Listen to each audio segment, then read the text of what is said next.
What do you right? mean? The video title he just put out is longer, right? Like higher for longer. The Come. market's fighting them, right? The market's fighting the Fed. They're fighting the Bank of Canada. Job market, everything. Yeah. What? Tell us then. Tell us about your last video. What?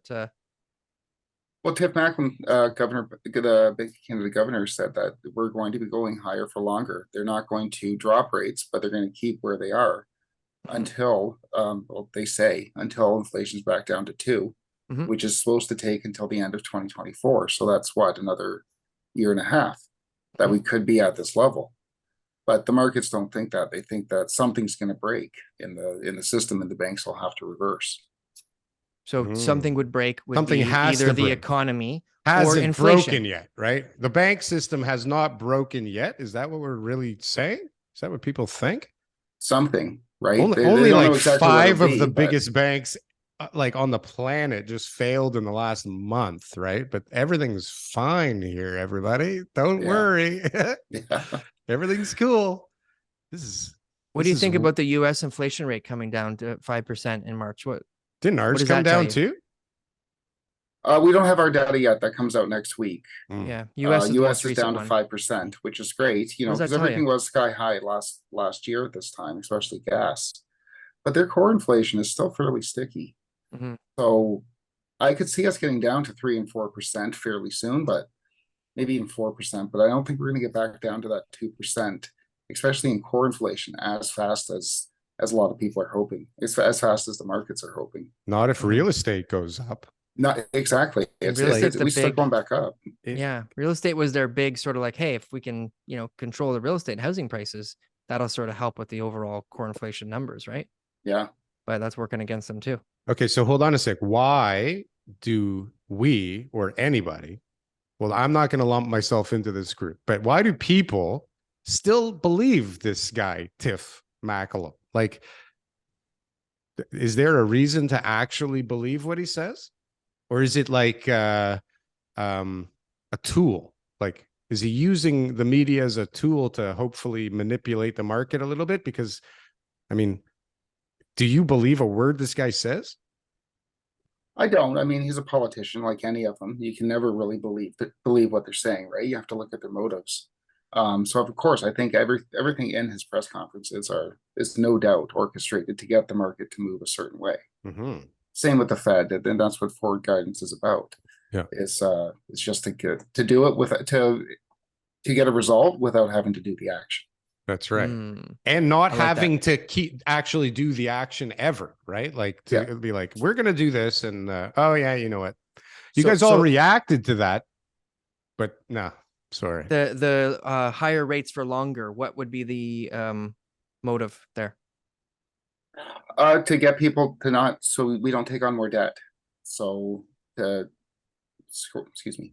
So variable rate holders, those with floating debt, don't go out and buy a car. Don't go on a vacation. Don't use their lines of credit. He just wants people not to spend. He wants us to slow down spending, and that would be why that's his end, right? Is to get Canadians scared.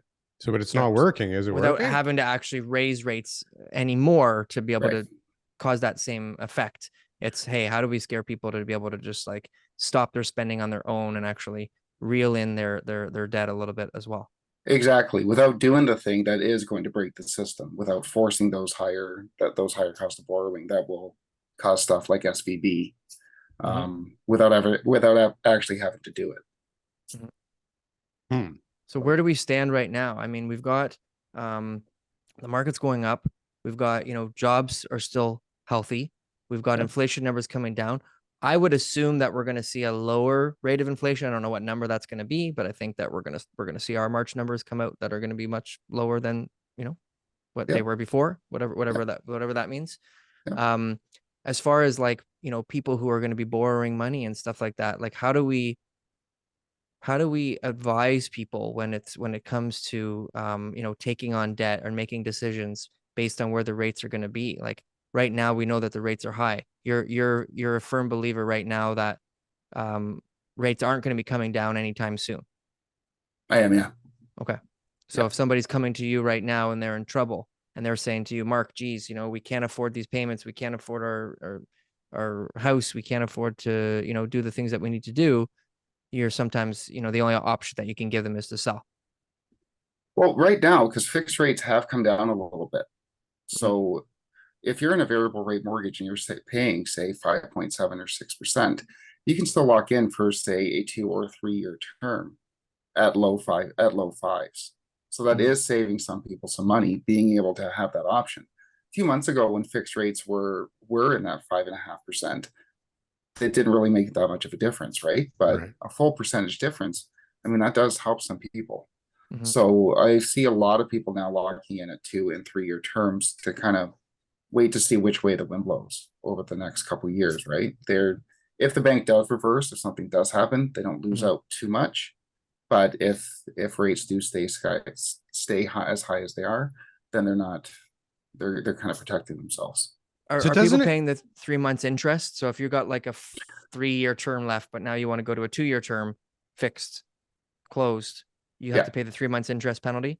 You do. You do, yeah. If you lock in for the remainder of your term, there's no penalty, but any changes to the term of your mortgage, then that's technically a refinance and you do break your mortgage. And if you just lock in at the end of whatever's left on your term, what's the rate that they're going to give you? Is it a discounted rate or is it? Not from what I've been seeing. No, it's not a blended rate. It's whatever they are offering based on the borrower at the time. So if you can't qualify again to go somewhere else, I mean, the banks know that. So I've seen them offer fairly uncompetitive rates, right? The homeowner comes to me and say, hey, they're offering me to lock in at 4 years at 5.8%. Can you get me out? And I can't, and the banks know this. So they're offering some higher rates to lock in.